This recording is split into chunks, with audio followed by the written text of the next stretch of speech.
I'm in California and I'm doing the Les Crane show, and we get canceled. All the shows I do, I get canceled. I had 6 weeks or so left on my contract when they brought me up.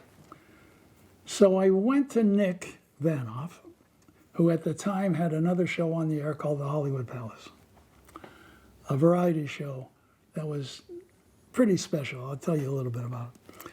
And I said, Nick, you got to pay me until the end of my contract, 6 weeks. Why don't you let me come to the Palace? Maybe I'll work on that show. Maybe I can help. Maybe I can add. And Jay Burton was one of the writers. There were only 2 writers for the Palace. And Jay said, yeah, bring him. He's good. He writes good monologues. Silly person. So I went to the Palace, and Nick called me into the office and said, do you know anything about music? I said, of course. Can you write some music? I said, sure. Knowing that was the only way I could keep my job. So I took the place of a young guy named Saul Ilson, who went to do the Milton Berle show or something.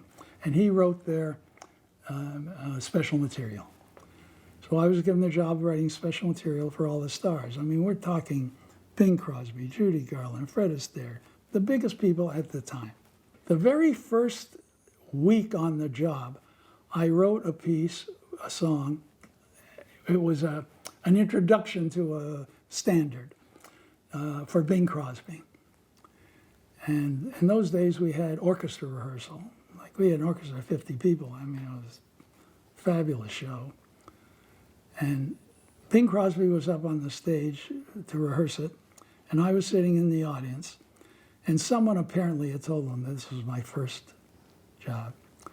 And he said, Bernie, can you come up here and show me how this thing goes? Knowing he knew exactly how it went.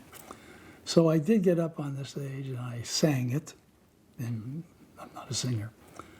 And he said, okay, thanks. That was the first time I really felt part of the Hollywood establishment, as it were.